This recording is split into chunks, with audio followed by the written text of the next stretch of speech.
Chapter 1. The Freedom Mirage. Well, I got laid off back in February. I thought the universe had finally handed me a break. 10 years of alarms, commutes, and fluorescent lights, gone overnight. I remember that first Monday. No emails, no meetings, just quiet. I sat at my kitchen table with a cup of coffee in this weird, giddy feeling like I was stealing time from the world. At first, it felt like a dream. I caught up on sleep, finished games I'd abandoned, cooked real meals, and took long walks in the middle of the day just because I could. My friends texted, "Lucky you, man. I wish I had your freedom." Yeah, I was lucky. Or so I thought. Because freedom without purpose starts to rot. The first few weeks felt like vacation. Then the days started blending together. I'd wake up at noon, scroll my phone until 3 p.m., and tell myself, tomorrow I'll start doing something. But tomorrow just kept moving further away. Freedom's a strange thing. It feels like flying until you realize you've got nowhere to land. Chapter 2. When the money started talking.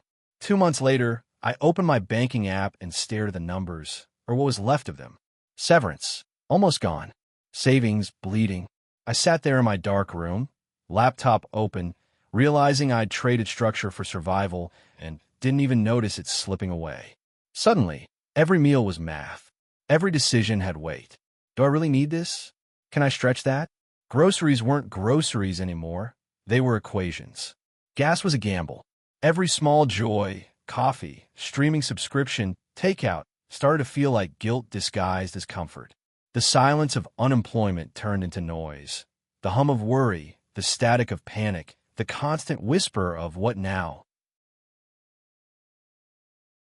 Chapter 3. The Productivity Trap. I decided to take control.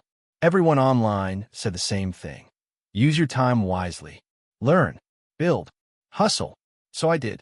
I watched tutorials, read articles, took online courses, applied for jobs, and every night I closed my laptop feeling empty. You know that phrase, do something productive every day?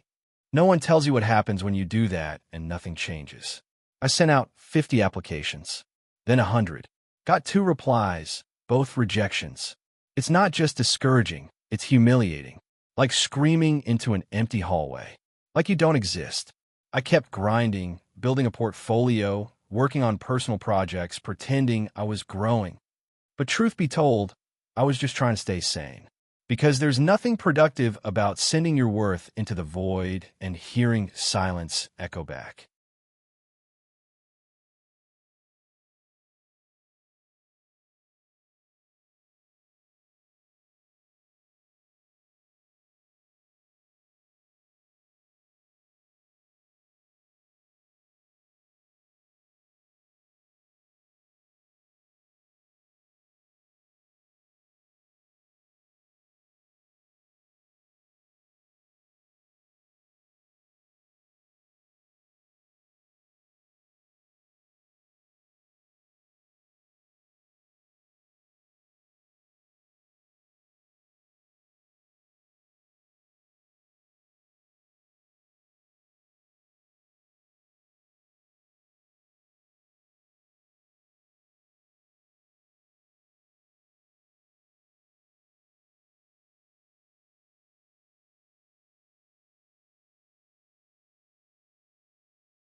Chapter 4.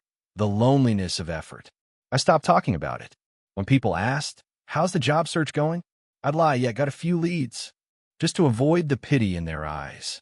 You start hiding your reality because it feels contagious, like if they look too closely, they'll see how much you're unraveling. It's funny. When you're busy, you crave time alone. But when you have it, it starts to eat you alive.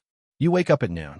The sun's already halfway done with the day, and you feel like you've failed before you've even started. You start talking to yourself, making lists, routines, promises. You tell yourself tomorrow will be better. Then it's 2 a.m., and you're still scrolling, watching other people live their lives while yours sits in limbo. Chapter 5. The Penny-Pinching Blues. When money gets tight, you start to shrink your life. You stop going out. Stop spending. Stop doing anything that costs joy. Friends invite you out.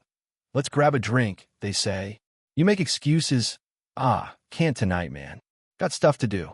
But stuff means sitting in the dark, counting dollars, pretending you're fine. The isolation becomes a second job. Every decision feels like survival mode. Every hobby becomes too expensive. Even free time feels costly because it reminds you of what you've lost. There's this quiet shame in being broke that no one talks about. Not because you're lazy, but because you tried and it didn't matter. Chapter 6. The Small Lifeline. Then, somehow I got a call. Contract work. Remote. Flexible hours. Not glamorous. Not enough, but something. They paid per task. I'd log in, see what was on the Kanban board, and just start knocking things out. There was no boss breathing down my neck, no office politics, just quiet work. Focus. Completion. And it felt good. Even if the paycheck was smaller, the structure meant something. It gave shape to my days again. It gave me permission to breathe. You'd be surprised how much better food tastes when you've earned it. Even just a little.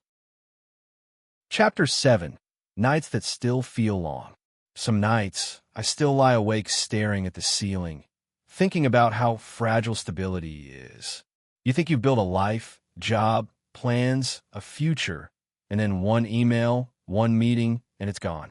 People say money doesn't buy happiness, but I've learned it buys something better. Peace. Peace to rest.